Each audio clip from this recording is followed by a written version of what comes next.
Hi friends, welcome to our channel Dhanshika lifestyle. இன்றைக்கி நான் video பார்க்க போகிறேன்னா என்னோடய ஃபஸ்ட்டு பேபியோட டெலிவரி எக்ஸ்பீரியன்ஸ் தான் பார்க்க போகிறோம். வாங்க வீடியோக்குள்ளே போகலாம். அதுக்கு முன்னாடி என்னோடய சேனல் யார் ஃபஸ்ட்டு பார்க்குறீங்க சப்ஸ்கிரைபர் பண்ணிக்கோங்க, பெல் பட்டன் டச் பண்ணி விட்டுருங்க. இன்றைக்கி யாருக்கு பர்த்டேவோ அவங்களுக்கு ஹாப்பி பர்த்டே டு யூ. யாருக்கு வெட்டிங் டே ஆனிவர்சரியோ happy wedding anniversary to you friends. ஓகேங்களா, வாங்க வீடியோக்குள்ளே போகலாம். இன்றைக்கி நான் சி செக்ஷன் தான் எனக்கு பண்ணாங்க. எதனாலனா பாப்பாவை ஹார்ட் பீட் அதிகமாகிடுச்சு. ஸோ அதனால தான் சி செக்ஷன் பண்ணாங்க. ஓகேங்களா, நார்மல் டெலிவரி பெஸ்ட்டாக சி செக்ஷன் டெலிவரி பெஸ்ட்டான்னு சொல்லிட்டு எனக்கு கமெண்ட் பண்ணுங்கள். ஓகேங்களா, எனக்கு 2019 தான் மேரேஜ் ஆகிடுச்சு. 2019 மேரேஜ் ஆகி 2020 ஒரு பாப்பா ஃபஸ்ட்டு பாப்பா பிறந்துட்டான். மேரேஜ் ஆகி அதே மாதத்துலேயே பாப்பா ஃபார்ம் ஆயிடுச்சு எனக்கு. அதுக்கப்புறம் 5 மந்த் ஆயிடுச்சு. 5 மந்த் ஸ்ட்ரகிள்ஸ்லாம் நிறைய எனக்கு இப்போ ஸ்ட்ரகிள்ஸ் நிறைய இருந்துச்சு. என்ன ஸ்ட்ரகிள்ஸ்னால் 4 மந்தில் மாமியார் வீட்டிலேருந்து கீழே விழுந்துட்டேன். 6th மந்தில் ஆக்சிடெண்ட் ஆகிடுச்சு பாப்பா வயிற்றில் இருக்கும்போது. அப்புறம் ஸ்கேன்லாம் எடுத்து பார்த்தோம், பாப்பாலாம் நல்லா இருக்குது அப்படின்னு சொல்லிட்டா. அது கடவுளை கொடுத்த இது எனக்கு. ஸோ எனக்கு பாப்பாலாம் நல்லா தான் இருக்குது அப்படி சொல்லி கொஞ்சம் சந்தோஷமாகிடுச்சு எனக்கு. சரி, ஓகே. அப்புறமேட்டு 8 மந்தில் ஒரு ஸ்கேன் எடுக்க சொல்லுவாங்கள்ல, 9 மந்தில் சொல்லுவாங்க. அது எதுக்காகனா பாப்பா தலை சர்விக்ஸில் இருக்கா அப்படின்னு பார்க்கத்தான் சொல்லுவாங்க. சர்விக்ஸில் இருக்குதா சொல்லிட்டு பார்க்கறதுக்கு தான் அந்த ஸ்கேன் எடுக்க சொல்லுவாங்க. ஸோ அந்த ஸ்கேன் எடுத்துகிட்டு வந்தேன் ஃப்ரெண்ட்ஸ். எடுத்துகிட்டு ஹாஸ்பிட்டலில் எடுத்துகிட்டு போய் காமிச்சதுக்கு பாப்பாத்தால் இன்னும் டவுன் வரல அப்படி சொல்லிட்டாங்க. சரி, என்ன பண்ணுறது அப்படி சொல்லிட்டு அப்படியே போயிட்டே இருந்துச்சு. அதுக்கப்புறம் என்ன ஆயிடுச்சுன்னா, நான் திருக்க மீன் குழம்பு கேட்டேன் எங்கள் வீட்டில். மாசமாக இருக்கும்போது ஆசைப்பட்டது நிறைவேற்றிடணும், இல்லைன்னா கால் வீக்கமாயிடும் ஒரு ஆயாங்களாம் சொல்லியிருப்பாங்க. ஸோ அதே மாதிரி நான் என்ன பண்ணேன்னா, அப்போ ஒரு பிப்ரவரி மந்த் இருக்கும், பிப்ரவரி மார்ச் மந்த் இருக்கும். என்ன பண்ணேன், எனக்கு திருக்க மீன்னா ரொம்ப பிடிக்கும். அந்த திருக்க மீன் மிளகு போட்டு அந்த இதெல்லாம் நல்லா காட்டாக வச்சு தருவாங்க எங்கள் வீட்டில். டேஸ்ட்டாக கேட்டுச்சு வாய்க்கு. நான் என்ன பண்ணேன், எனக்கு செஞ்சு கொடுங்க அப்படின்னு சொல்லி செஞ்சு தரலாம் இல்லை, மீன் இல்லை. ஸோ அந்த மீன் இல்லாதால செய்யலை. அதுக்கப்புறம் நான் அதை கேட்டு முடிச்ச பிறகு கால் புசு புசு புசுன்னு வீங்கி போயிடுச்சு. 2 காலும் வீங்கி போயிடுச்சு. ஒரு கால் வீங்கினாலும் பரவாயில்ல, 2 காலும் வீங்கிச்சு. சுத்தண்ணி போட்டு கால் வைக்கிற குறையில. அப்புறம் இடுப்பு மேலே தண்ணி ஊற்றுவாங்க, அதுவும் ஊற்றுவாங்க, எத்துக்குமே குறையவே இல்லை. அதுக்கப்புறம் சீமந்தம் வந்துடுச்சு. சீமந்தம் மார்ச் மாதமே வச்சிட்டாங்க எனக்கு. மார்ச் 5th வச்சாங்க. கரெக்டாக மார்ச் 5th. ஆமாம், 5th வச்சாங்க. அதுக்கப்புறம் அந்த முதுகு நீர் குத்தி முடிச்சிட்டாங்கம்மா. முதுகு நீர் குத்தி முடிச்சப்போ முதுகு நீர் குத்துவாங்க, டவுன் பண்ணல. நம்ம டவுன் பண்ணால் தான் முதுகு நீர் குத்துவாங்க. நல்லா எங்கள் மாமியார் வீட்டில் நல்லா டவுன் பண்ணுவோம். 2 குடத்துல இப்படி இப்படி இது பண்ணுங்க, 2 குடத்துல இப்படி கையை வச்சுட்டு இப்படி வச்சுட்டாங்க. கயிறு கட்டிட்டாங்க குறுக்கால். அது எப்படி சொல்கிறது நான் தெரியல. இப்படி வச்சுட்டு கயிறு குறுக்கால கட்டிட்டு என்ன பண்ணாங்கன்னா, இதை பிடிச்சிக்கோ அப்படி சொன்னாங்க. என்னால் இப்போ ஒல்லியாக இருக்கிற மாதிரி அப்போ ஒல்லியாக இல்லை, குண்டாக செம்ம குண்டாக இருந்தேன் நான். ஸோ நான் என்ன பண்ணிட்டேன்னா, சரி நிற்போம், இருக்கலாம், குனிஞ்சிட்டே இருக்கலாம் அப்படி சொல்லிட்டு குனிஞ்சிட்டு முதுகு நீர் குத்துறாங்க. 1.5 மணிலேருந்து 2.5 மணி வரை குத்தினுக்கிறாங்க முதுகு நீர். எனக்கு முஞ்சப்பாடாவே இல்லை. எனக்கு இடுப்பலி வந்துருச்சு, முடியல. நான் எங்கள் வீட்டுக்காரர் முன்னாடி ஆயிடுச்சு, முடிச்சிட்டிங்களா இல்லையா, கத்த ஆரம்பிச்சிட்டாரு. அவளுக்கு இடுப்பலி தான், ஏன் இப்படி பண்ணுறீங்க அப்படி சொல்லிட்டு கத்திட்டார் அவரு. அதுக்கப்புறம் மூஞ்சி நல்லா. அப்புறம் அந்த கயிறை அறக்கணுமா. அதில் நான் என்ன பண்ணிட்டேன், கயிறு அறுத்து திரும்பி பார்க்கக்கூடாது, நான் திரும்பி பார்த்துட்டேன். கயிறு அறுத்து நான் திரும்பி பார்த்துட்டேன். அப்போ திட்டினாங்க, திரும்பி பார்க்கக்கூடாது அப்படின்னு சொன்னாங்க. சரி போங்க பார்த்துக்கலாம் அப்படின்னு சொல்லிட்டு அதுக்கப்புறம் வீட்டுக்கு வந்தேன் ஃப்ரெண்ட்ஸ். வீட்டுக்கு அன்னைக்கிவா இல்லை மறுநாளா தெரியல எனக்கு. மறுநாள் நைட்டு என்ன ஆச்சுன்னா, செம்ம இடுப்பலி. அது என்ன இடுப்பலின்னு எனக்கே தெரியல. எப்படி சொல்கிறது, இடுப்பலி எப்படி வரும்னு டெலிவரி ஆனவங்களுக்கு தான் தெரியும். எங்கள் சித்திக்கு நார்மல் டெலிவரி, எங்கள் மாமிக்கு நார்மல் டெலிவரி. ஸோ அவங்க வந்து எப்படி இருப்பாங்க நம்மளுக்கு அவங்களுக்கு எப்படி வந்திருக்கும் எனக்கு அவங்க சொல்லலை. எனக்கு இப்படி தான் வரும்னு சொல்லினா எனக்கு தெரிஞ்சிருக்கும். எனக்கு லைட்டாக இடுப்பு வலி இருந்துச்சு. அப்புறம் நானும் எனக்கு இடுப்பு ஓவராக வலிக்குது, என்னால் முடியல சொல்லிட்டு அவர்கிட்ட சொன்னேன். அவர் என்ன பண்ணார், அவங்க அம்மாவுக்கு ஃபோன் பண்ணி அவங்க தங்கச்சிக்கு ஃபோன் பண்ணி சொல்லவும் எங்கள் மாமியார் எங்கள் நாத்தனார் என்ன பண்ணிட்டாங்க, இந்த மாதிரி முருங்கை சாறு கொடுங்க, அப்புறம் சோடா பால் கொடுங்க. எனக்கு பாதி விஷயம்லாம் எனக்கு தெரியும், டெலிவரி பற்றிலாம் எனக்கு பாதி விஷயம் இந்த மாதமாக இருக்கும்போது இதெல்லாம் கொடுக்கணும் அப்படி சொல்லிட்டு பாதி விஷயம் தெரியும். எதனால எங்கள் சித்திக்கு எங்கள் மாமிக்கு வந்து எனக்கு நல்ல கருத்து தெரிஞ்சுது. ஸோ அதனால் எனக்கு தெரிஞ்சுது. அதுக்கப்புறம் என்ன பண்ணிட்டாங்க, முருங்கை சாறு கொடுத்து இடுப்பு வலி வரல, சோடா பால் கொடுத்து இடுப்பு வலி நின்றுச்சு, அப்படியே நின்றுச்சு எனக்கு. அப்புறம் எங்கள் சித்தப்பா என்ன பண்ணார், கொலுசு எல்லாம் அவுத்துட்டார். அம்மா கொலுசு எல்லாம் அவுத்துரு, திடீர்னு வந்துட்டா நம்ம ஆட்டோ எடுத்துகிட்டு போகிறதுக்கு கரெக்டாக இருக்கும், நகை போட்டிருந்தா கண்டிப்பாக டாக்டர் வந்து திட்டுவாங்க. எங்கள் ஆயா வந்து எங்கேயோ போயிட்டாங்க, சித்தி வீட்டுக்கு போயிட்டாங்க, ரெட் ஹில்ஸ் போயிட்டாங்க, 2வது சித்தி வீட்டுக்கு போயிட்டாங்க. அவங்க போன டைமில் தான் எனக்கு இந்த மாதிரி ஆயிடுச்சு. சரி என்ன பண்ணுறது அப்படி சொல்லிட்டு அப்படியே அன்றைக்கி நைட்டு தூங்கிட்டேன். அந்த சோடா பால் கூட இடுப்பு வலி நின்று போச்சு. அப்புறம் எங்கள் வீட்டுக்காரர் கேட்குறேன், எப்படிடி இருக்குது இடுப்பு வலி, எப்படிடி இருக்கு, சரியாக போச்சு மாமா அப்படி சொல்லிட்டு தூங்கிட்டேன் நான். சரி தூங்கி எழுந்து காலைல பரவாயில்ல, ஓரளவுக்கு இல்லை. அதுக்கப்புறம் தான் கால் வீக்கம் ஓவர் ஆயிடுச்சு. கால் வீக்கம் ஓவர் ஆகிட்டு ஆர்ஆர்ஆர், எப்பவுமே எங்கள் ஃபேமிலி ஹாஸ்பிட்டல் தான் நாங்கள் போவோம். ஆர்ஆர்ஆர் ஹாஸ்பிட்டல் போனேன். போயிட்டு இந்த மாதிரி சொல்லவும் அவங்க அட்மிஷன் போட்டாங்க. அட்மிஷன் போட்டு என்றைக்கு அட்மிஷன் போட்டேன்னா நான் புதன்கிழமை போட்டேன் அட்மிஷன். முன்னாள் நைட்டு புதன்கிழமை போட்டேன். புதன்கிழமை நைட்டு போய் புதன்கிழமை காலைல போய் அட்மிஷன் ஆகிட்டு நைட்டு வந்து அவர்கிட்ட வீடியோ கால் ஒரே அழையணும், நான் இருக்க மாட்டேன், நான் வந்துடுறேன். அவர் ஒரு பக்கம் அழ, நான் ஒரு பக்கம் அழுதேன். அதுக்கப்புறம் நான் ஒன்று விட்டு இருக்க மாட்டேன் அப்படின்னு அவர் அழுத, நானும் அழுதுட்டேன். அழுது முடிச்சுட்டு சரி நான் நாளைக்கு காலைல வரேன்டி அப்படி சொன்னார். எப்பயோ மனுஷன் 5:30 மணிக்கெலாம் வந்து உக்காந்துருக்கிறாரு ஆர்ஆர்ஆர் ஹாஸ்பிட்டல் ஃபஸ்ட்டு பாப்பாவுக்கு. அதுக்கப்புறம் காலைல 6 மணிக்கு வந்து எழுப்புறாரு, கயூன்னு கூப்பிட்டாரு. யார் ராத்தா அவர் தான். சரி என்னம்மாம்மா அப்படி கேட்டு அவர்கிட்ட பேசிட்டு அதுக்கப்புறம் 8 மணிக்கு கீழே இறங்கி போனார். அதுக்கப்புறம் புதன்கிழமை இருந்தேன்னா அட்மிஷன் விட்டாங்க. வியாழக்கிழமை வியாழன் வெள்ளி வந்தார். சனிக்கிழமை வரமாட்டேன்னு சொல்லிட்டார். ஒரே நீ வந்து தான் ஆகணும், நாங்கள் பார்க்காம இருக்க மாட்டேன் செய்ய மாட்டேன்னு சொல்லிட்டு ஒரே அப்புறம் வரவே இல்லை மனசு. அது ஒரு திங்கக்கிழமை வந்தார். திங்கக்கிழமை வந்து ஏம்மா ஹார்ட் பீட்டு வந்து அதிகம். வெள்ளிக்கிழமை வந்து என்ன ஆச்சுன்னா டிச்சார்ஜி கூப்பிட்டாங்க, காயத்ரி நவீன்குமார் கூப்பிட்டாங்க. நான் ஒரு அவசர புடுக்கு, இடுப்பலி வந்துருச்சு எனக்கு சொல்லிட்டு, எனக்கு இடுப்பலிக்குது நர்ஸ், நான் இடுப்பலிக்குது அக்கா தான் சொல்லுவேன், எல்லாரையும் அக்கா அண்ணன் தான் சொல்லுவேன், நர்ஸெல்லாம் சொல்ல மாட்டேன். அவங்க என்ன பண்ணாங்க, திருப்பி அட்மிஷன் போட்டாங்க. நான் அப்பயாச்சும் வீட்டுக்கு வந்திருந்தா நல்லா இருந்திருக்குமா. சரி என்ன பண்ணுறது இருந்துட்டு சனி போச்சு, ஞாயிற்றுக்கிழமை போச்சு, கால் வீக்கம் குறைஞ்சிச்சு. எதனால் கால் வீக்கம் குறைஞ்சது, திருக்க மீன் குழம்பு சாப்பிட்டேன், அதெல்லாம் கால் வீக்கம் குறைஞ்சிச்சு எனக்கு. அதுக்கப்புறம் என்ன ஆச்சு, திங்கக்கிழமை வந்துச்சு. திங்கக்கிழமை காலையில் ஹார்ட் பீட் பார்க்குறாங்க. என் பெரிய பொண்ணுக்கு ஹார்ட் பீட் அதிகமாக இருக்குது, ஓவராக இருக்குது ஹார்ட் பீட்டு. ஐயோ என்ன பண்ணுறது தெரியலையே அப்படி சொல்லிட்டு ட்ரிப்ஸு போட்டாங்க.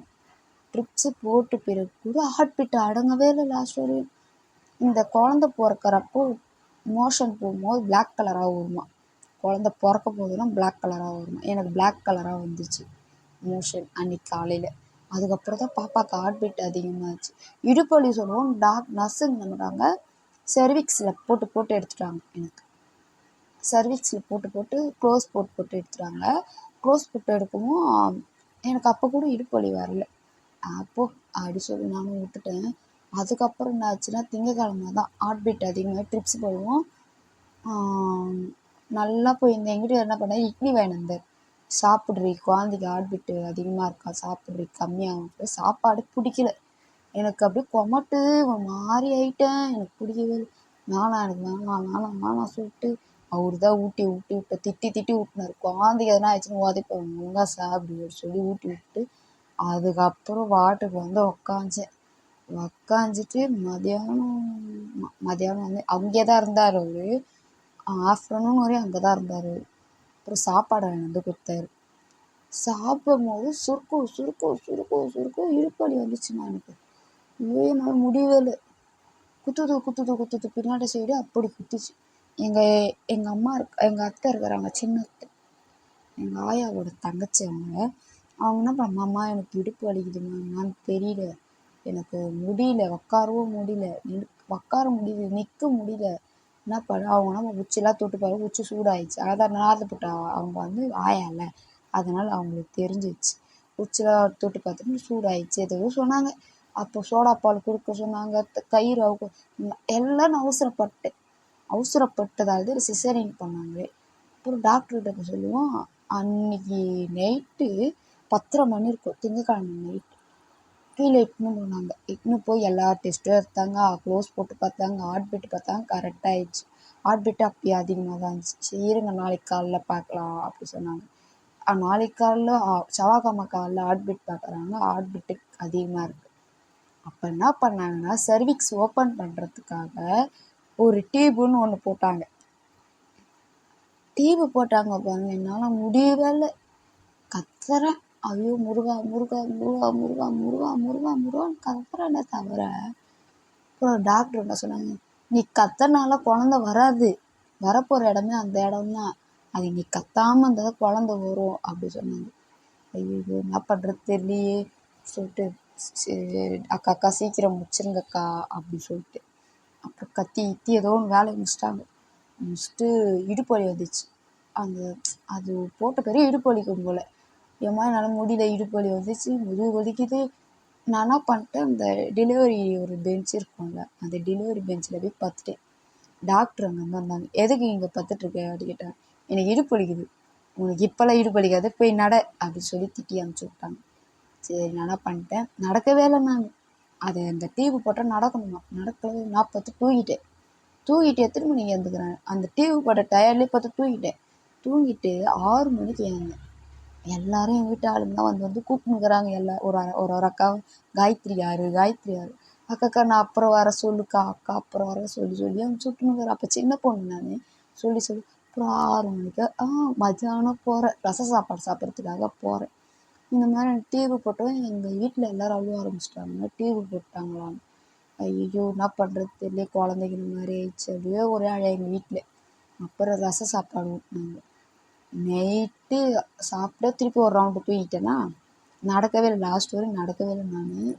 அதுக்கப்புறம் நைட்டு ஆயிடுச்சு. நைட்டு என்ன ஆயிடுச்சுன்னா, நைட்டு தோசை சாப்பிட்ட பிறகு போய் பால் குடிச்சிட்டு வாங்க நர்ஸு சொன்னாங்க.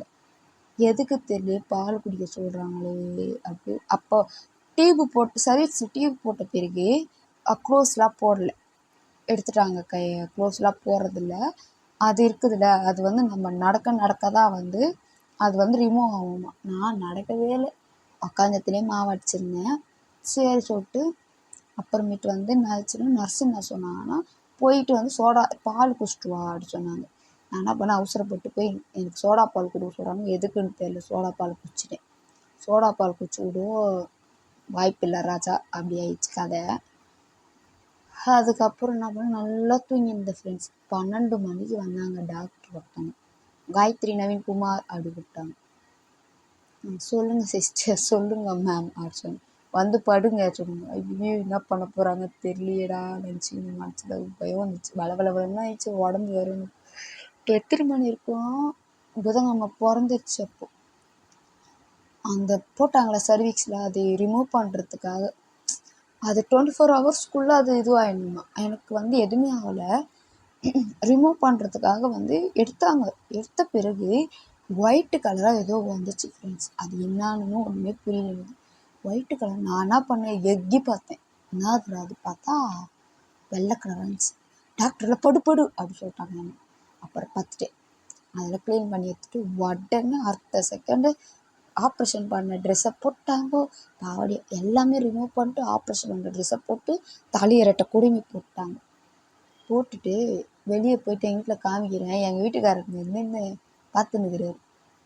பாரு அப்படி சொல்லிட்டு டெலிவரி ஆப்ரேஷன் பண்ணுற வார்டுக்கு இட்டுன்னு போயிட்டாங்க. என்ன இட்டுட்டு போயிட்டு என்ன பண்ணாங்கன்னா, எல்லாரும் எங்கள் வீட்டு ஆளுங்க தான் வந்து கூப்பிட்டுங்கிறாங்க. எல்லாம் ஒரு ஒரு ஒரு அக்கா, காயத்ரி யாரு, காயத்ரி யாரு, அக்காக்கா நான் அப்புறம் வர சொல்லுக்கா, அக்கா அப்புறம் வர சொல்லி சொல்லி அவங்க சுட்டுனுங்கிறேன். அப்போ சின்ன பொண்ணு நான் சொல்லி சொல்லி அப்புறம் 6 மணிக்கு மத்தியானம் போகிறேன், ரச சாப்பாடு சாப்பிட்றதுக்காக போகிறேன். இந்த மாதிரி டிவி போட்டோம். எங்கள் வீட்டில் எல்லோரும் அழுவ ஆரம்பிச்சிட்டாங்க, டிவி போட்டாங்களான்னு. ஐயோ என்ன பண்ணுறது தெரியல, குழந்தைங்க இந்த மாதிரி ஆயிடுச்சு அப்படியே ஒரே அழ எங்கள் வீட்டில். அப்புறம் ரச சாப்பாடு ஊட்டினாங்க. நைட்டு சாப்பிட திருப்பி ஒரு ரவுண்டு தூங்கிட்டேன்னா நடக்கவே இல்லை, லாஸ்ட் வரையும் நடக்கவே இல்லை நான். அதுக்கப்புறம் நைட்டு ஆயிடுச்சு. நைட்டு ஆகி என்ன ஆயிடுச்சுன்னா நைட்டு தோசை சாப்பிட்டேன். தோசை சாப்பிட்ட பிறகு போய் பால் குடிச்சிட்டு வாங்க நர்ஸு சொன்னாங்க. எதுக்கு தெரியல பால் குடிக்க சொல்கிறாங்களே அப்படி. அப்போ டியூப்பு போட்டு சர்வீஸ் டியூப் போட்ட பிறகு க்ளோஸ்லாம் போடலை, எடுத்துட்டாங்க. க்ளோஸ்லாம் போடுறதில்ல. அது இருக்குதுல்ல, அது வந்து நம்ம நடக்க தான் வந்து அது வந்து ரிமூவ் ஆகுமா. நான் நடக்கவே இல்லை, உக்காந்தத்துலேயே மாவு அடிச்சிருந்தேன். சரி சொல்லிட்டு அப்புறமேட்டு வந்து என்ன ஆச்சுன்னா நர்ஸு என்ன சொன்னாங்கன்னா போயிட்டு வந்து சோடா பால் குடிச்சிட்டு வா அப்படின்னு சொன்னாங்க. நான் என்ன பண்ணேன், அவசரப்பட்டு போய் எனக்கு சோடா பால் கொடுக்க சொல்கிறாங்க, எதுக்குன்னு தெரியல சோடா பால் குடிச்சிட்டேன். சோடா பால் குடிச்சு விடும் வாய்ப்பில்லை ராஜா, அப்படி ஆயிடுச்சு கதை. அதுக்கப்புறம் என்ன பண்ணேன், நல்லா தூங்கியிருந்தேன் ஃப்ரெண்ட்ஸ். 12 மணிக்கு வந்தாங்க டாக்டர் ஒருத்தவங்க, காயத்ரி நவீன்குமார் அப்படி கூப்பிட்டாங்க. சொல்லுங்கள் சிஸ்டர், சொல்லுங்கள் மேம் அப்படி சொன்னேன். வந்து படுங்க சொன்னாங்க. ஐயோ என்ன பண்ண போகிறாங்க தெரியலையேடா நினச்சி மனசில் பயம் வந்துச்சு, வளவளவலன்னு ஆயிடுச்சு உடம்பு வரும். எத்தனை மணி இருக்கும், புதன்கிழமை பிறந்துருச்சு. அப்போ அந்த போட்டாங்களே சர்வீக்ஸில், அது ரிமூவ் பண்ணுறதுக்காக அது 24 ஹவர்ஸ்க்குள்ளே அது இதுவாகிடணுமா. எனக்கு வந்து எதுவுமே ஆகலை, ரிமூவ் பண்ணுறதுக்காக வந்து எடுத்தாங்க. எடுத்த பிறகு ஒயிட்டு கலராக ஏதோ வந்துச்சு ஃப்ரெண்ட்ஸ். அது என்னான்னு ஒன்றுமே புரியல. White colour. நான் என்ன பண்ணேன், எக்கி பார்த்தேன், என்னதுடா அது பார்த்தா வெள்ளை கலராக இருந்துச்சு. டாக்டரில் படு அப்படி சொல்லிட்டாங்க. நான் அப்புறம் பார்த்துட்டேன், அதில் க்ளீன் பண்ணி எடுத்துகிட்டு உடனே அடுத்த செகண்டு ஆப்ரேஷன் பண்ண ட்ரெஸ்ஸை போட்டாங்க. பாவடி எல்லாமே ரிமூவ் பண்ணிட்டு ஆப்ரேஷன் பண்ண ட்ரெஸ்ஸை போட்டு தலையிரட்டை குடுமி போட்டாங்க. போட்டுட்டு வெளியே போயிட்டு எங்கள் வீட்டில் காமிக்கிறேன். எங்கள் வீட்டுக்காரங்க நின்று பார்த்துன்னுக்குறாரு. பாரு அப்படி சொல்லிட்டு டெலிவரி அப்படி ஆப்ரேஷன் பண்ணுற வார்டுக்கு இட்டுன்னு போயிட்டாங்க. என்ன இட்டுன்னு போயிட்டு என்ன பண்ணாங்கன்னா என்ன படுக்க வச்சிட்டாங்க. ஊசி போடுவாங்க முதுகில். இப்போ என்ன பண்ணிட்டாங்கன்னா படுமா சொல்லிட்டாங்க. கை காலெலாம் அசைக்கக்கூடாது, எதுவும் பண்ணக்கூடாது அப்படி சொல்லிட்டாங்க. என்ன கையில் நான் அசைக்கவே இல்லை, முதுகில் ஊசி போட்டாங்க, சிறப்புன்னு இருந்துச்சு. அதுக்கப்புறம் எல்லாம் மறுத்து போயிடுச்சு ஃப்ரெண்ட்ஸ். மறுத்து போயிட்டு அதுக்கப்புறம் ஆப்ரேஷன் பண்ணதே எனக்கு தெரியல. எங்கள் தாத்தா மட்டும் எங்கள் தலைமாட்டான நிற்கிற மாதிரியே ஒரு ஃபீல் ஆச்சு எனக்கு. எங்கள் தாத்தா இருக்கார், எங்கள் தாத்தா வந்து என் தலைமாட்டாண்ட இருக்கார், எங்கள் தாத்தாவையும் நினச்சிருந்தேன். அதுக்கப்புறம் பாப்பா பிறந்துச்சு. நாய் கத்துது. பிறந்துன்னா அப்போ கியான்னு கத்தனா பெரிய பொண்ணு. குழந்த பிறந்துச்சு, நம்மளுக்கு பொன் குழந்தைன்னு நான் நினச்சிட்டேன். ஏன்னா அவரும் பொண்ணு கேட்டார், நானும் பொண்ணு கேட்டேன். ஸோ அதனால் பொன் குழந்தை அப்படின்னு நினச்சிட்டோம். பார்த்தா பொண்ணு தான் பிறந்துச்சு, சந்தோஷமாயிடுச்சு. ஐயோ நம்மளுக்கு பொண்ணு பிறந்துச்சுன்னு. அவருக்கும் சந்தோஷமாகிடுச்சு. என்ன பண்ணார், பக்கெட்டு பிரியாணி தான், ஸ்வீட்டு தான், லட்டு தான் எல்லாம் வாங்கிட்டு வந்து கொடுத்தாரு. எல்லாருக்கும் வாங்கிட்டு வந்து கொடுத்தாரு. ஆனால் எனக்கு மட்டும் பிரியாணி வாங்கிட்டு தரல. அதுக்கப்புறம் அதான் அந்த ஃபிக்ஸ் வந்துட்டு ஐசியூவில் வச்சுருந்தாங்க. என்ன ஐசியூவில் வச்ச பிறகு எனக்கு தெரியல, ஏன்னா ப்ளீடிங் ஓவராக போயிடுச்சு. ஸோ அதனால் எனக்கு சுத்தமாக தெரியலனாலே தெரியல. எங்கள் வீட்டில் ஒரே அழுவ ஆரம்பிச்சிட்டாங்க. அதுக்கப்புறம் ஐசியூவில் வச்சுட்டு ஐசியூவில் புதன்கிழமை காலையில் 10:30 மணிக்கு எழுந்து பார்க்குறேன். எங்கள் வீட்டுக்காரங்களோட என் கண்ணுக்கு தெரிஞ்சார். அவரை தான் ஃபஸ்ட்டு பார்த்தேன். அப்புறம் அவர் வெளியே நின்று அழுதுன்னு இருக்கார், அவரை மட்டும் பார்த்தேன். அதுக்கப்புறம் பாப்பா வந்து என் கையில் தரல. ஏதோ நான் ஃபிக்ஸ் வந்துடுச்சு, உடம்பு வந்து வீக் ஆகுது, பாப்பா எப்படி பார்த்துட்டீங்க தரல. அதுக்கப்புறம் பாப்பா கொடுத்தாங்க என் கையில். அதுக்கப்புறம் என்ன பண்ணேன், பாப்பாவுக்கு வந்து ஆயா சித்திலாம் வச்சுருந்தாங்க. எங்கள் 3 சித்தி, எனக்கு 3 சித்தி வச்சுருந்தாங்க எனக்கு பாப்பாவை. எல்லாமே எங்கள் வீட்டில் பார்த்துக்கிட்டாங்க. ஃபஸ்ட்டு பாப்பா வச்சு அதுக்கப்புறம் டிஸ்சார்ஜ் வீட்டுக்கு. அப்போ வந்து கொரோனா டைம். அதுக்கப்புறம் நல்லபடியாக வந்த பிறகு ஒரு கண்ட்ரோல் வந்த பிறகு வார்டு மாற்றினாங்க. அது சிசேரியன் பண்ணதில்ல, அது என்ன ஆச்சுன்னா, சிசேரியன் பண்ணப்போ க்ளோஸ் போட்டு போட்டு போட்டு போட்டு எடுத்தாங்க அந்த டெஸ்ட்டெல்லாம் எடுக்கிறதுக்கு. வயித்த அமுக்கி அமுக்கி அமுக்கி அமுக்கி எடுக்கவும் செம்ம டென்ஷன் ஆயிடுச்சு எனக்கு. என்னடா இது, ஏன் இப்படிலாம் பண்ணுறாங்க, வலி பொறுக்கவே முடியல. ஐயோ அம்மான்னு கத்துறேன், வலியே பொறுக்க முடியல. அதுக்கப்புறம் எப்படியோ ஒரு வேலை முடிச்சுட்டு அதுக்கப்புறம் வீட்டுக்கு வந்தேன். வீட்டுக்கு வந்தும் நிம்மதி இல்லை. எதனாலனா சிசேரியன் பண்ண இடத்துல தையல் பிரிக்கிறப்போ தையல் போட்ட இடத்துல தண்ணி ஊற்றி சீவு வருது. ஐயோ நினச்சி என்னடா பண்ணுறது. அப்புறம் எங்கள் அண்ணன் ஒரு ஆயின்மெண்ட் ஒன்று எனக்கு தான். அந்த ஆயின்மெண்ட்டை போட்ட பிறகு கொஞ்சம் கிளியர் ஆயிடுச்சு ஃப்ரெண்ட்ஸ். எனக்கு கிளியர் ஆகி அதுக்கப்புறம் அப்போ கூட என் பெரிய பொண்ணு என்கிட்ட இருக்கவே மாட்டா. எங்கள் ஆயா, எங்கள் சித்தி, அவங்க அத்தை, மாமா எல்லாம் அவங்க கூட தான் இருப்பாள். இப்போ கூட என்கிட்ட இல்லை பாருங்க, அவங்க இருக்கிறா, வெளியே பார்த்து தூங்கினுக்கிறா, என்கிட்ட இருக்க மாட்டோம். ஆனால் பண்ணுவேன், பாப்பா வெளியே போட்டுட்டு நான் உள்ளே பார்த்துப்போம். நான் அவர் உள்ளே பார்த்துப்போம், பாப்பா வெளியே போட்டுருவேன். பால் ஃபீடில் அவ்வளோ பண்ணது கிடையாது. நான் அவங்களுக்கு புட்டிப்பால் தான், ஃபுல்லாக புட்டிப்பால். அப்படியே போச்சு ஃப்ரெண்ட்ஸ். பாப்பா பிறந்ததில் டெலிவரி எக்ஸ்பீரியன்ஸ் சொல்லிட்டு அப்புறம் பாப்பா பிறந்தது. அதுக்கப்புறம் ஃபஸ்ட்டு பர்த்டே வச்சோம். ஃபஸ்ட்டு பர்த்டே வச்சு நான் ஆல்பம்லாம் வந்து சேனலில் போய் பாருங்கள், ஆல்பம் போட்டிருக்கேன். ஃபஸ்ட்டு பர்த்டே ஆல்பம் போட்டிருக்கேன், சேனலில் போய் பாருங்கள். யார் என்னோடய சேனல் ஃபஸ்ட்டு பார்க்குறீங்களோ அவங்க போயிட்டு என்னோடய சேனல் சப்ஸ்கிரைப் பண்ணிவிட்டு சேனலில் போய் பாருங்கள். ஃபஸ்ட்டு பர்த்டேவோட ஆல்பம் போட்டுக்கிறேன், பெரிய பொண்ணுது, போய் பாருங்கள். ஓகேங்களா. நெக்ஸ்ட்டு வந்து அதுக்கப்புறம் செகண்ட் பர்த்டே ஆச்சு, தேர்டு பர்த்டே, ஃபிஃப்த்து பர்த்டே வரப்போகுது மார்ச் வந்தால். இப்படி தான் ஃப்ரெண்ட்ஸ் என்னோடய டெலிவரி எக்ஸ்பீரியன்ஸு இப்படி தான். ரொம்ப ரொம்ப ஸ்ட்ரகிள்ஸாக போச்சு. பெரிய பொண்ணுக்கு ரொம்ப ஒரு உயிரே போகிற அளவுக்கு நலிந்து வந்துட்டேன். அதுக்கப்புறம் தான் ஓரளவுக்கு ஃப்ரீ ஆகி இப்போ உட்காந்த ஃப்ரெண்ட்ஸ். அதுக்கப்புறம் ரெண்டாவது பாப்பா பிறந்துச்சு. ரெண்டாவது பாப்பா பிறந்ததும் இதே மாதிரிலாம் கிடையவே கிடையாது. அவளுக்கு தனி இது, அவள் பிறந்தது தைரியம் வந்துருச்சு எனக்கு, தன்னம்பிக்கை தைரியம் எல்லாம் வந்துச்சு அவள் வயிற்றுல நின்றதுலேருந்து. யாரை பார்த்தாலும் நம்ம பயப்படக்கூடாது, நம்ம ஏன் பயப்படணும் அப்படின்னு சொல்லிட்டு ஒரு மைண்டு வச்சுக்கிட்டு நான் வாழ கற்றுக்கினேன், வாழ ஆரம்பிச்சிட்டேன். அதனால் அவள் வந்ததால் கொஞ்சம் ஒரு தைரியம் எல்லாம் வந்து ஒரு கோல் வச்சுருக்கேன். அந்த கோல் நல்லபடியாக நடக்கணும் என்னோடய ஆசை. நல்லா கண்டிப்பாக நடத்தி காட்டுவேன். என்னோடய நம்பிக்கை, திறமை எல்லாமே எனக்கு தெரியும், எனக்கு வந்து இருக்குது. எதனால் இந்த தன்னம்பிக்கை தைரியம், எதனால் எங்கள் சித்தி கொடுத்த தைரியம், எங்கள் சித்தி கொடுத்த தன்னம்பிக்கை, எங்கள் எல்லாரும் எனக்கு ஃபோக்கஸ் பண்ணுறாங்கல்ல, அதை வச்சு நம்ம கற்றுக்கணும். எல்லா இடத்துலையும் டவுன் ஆகக்கூடாது, நிமிர்ந்து உட்காரணும் அப்படி சொல்லிட்டு தான் ஒரு இடத்துல நான் டவுன் ஆகிட்டேன். இதுக்கப்புறம் டவுன் ஆகக்கூடாது, பிள்ளைங்களுக்காக நம்ம வாழணும். நம்ம ஏன் வாழ்க்கையை வந்து சந்தோஷமாக வாழக்கூடாது, ஃபீலாக நம்ம வாழணும் ஒரு மைண்டில் வச்சுருக்கேன். சந்தோஷமாக வாழுவேன். அதை நீங்கள் எனக்கு சப்போர்ட்டு ஆதரவு கொடுங்க. அதுக்காக தான் நான் வீடியோ உங்களுக்கு பிடிச்ச மாதிரி வீடியோ வந்து இன்னும் டெசைட் பண்ணேன். ஏன்னா எனக்கு சப்போர்ட் பண்ண யாரும் கிடையாது. ஸோ அதை நானே யோசித்து நானே போடுறேன், வேறு எதுவும் கிடையாது ஃப்ரெண்ட்ஸ். ஓகே ஃப்ரெண்ட்ஸ், பாய். என்னோடய சேனலை யார் ஃபஸ்ட்டு பார்க்குறீங்க சப்ஸ்கிரைபர் பண்ணிவிட்டு பெல் பட்டனை டச் பண்ணி விட்டுருங்க. அப்போ தான் உங்களுக்கு புது புது வீடியோ போட நோட்டிஃபிகேஷன் வரும் ஃப்ரெண்ட்ஸ். ஓகேங்களா, அடுத்த வீடியோவில் பார்க்கலாம். ஓகே ஃப்ரெண்ட்ஸ், பாய்.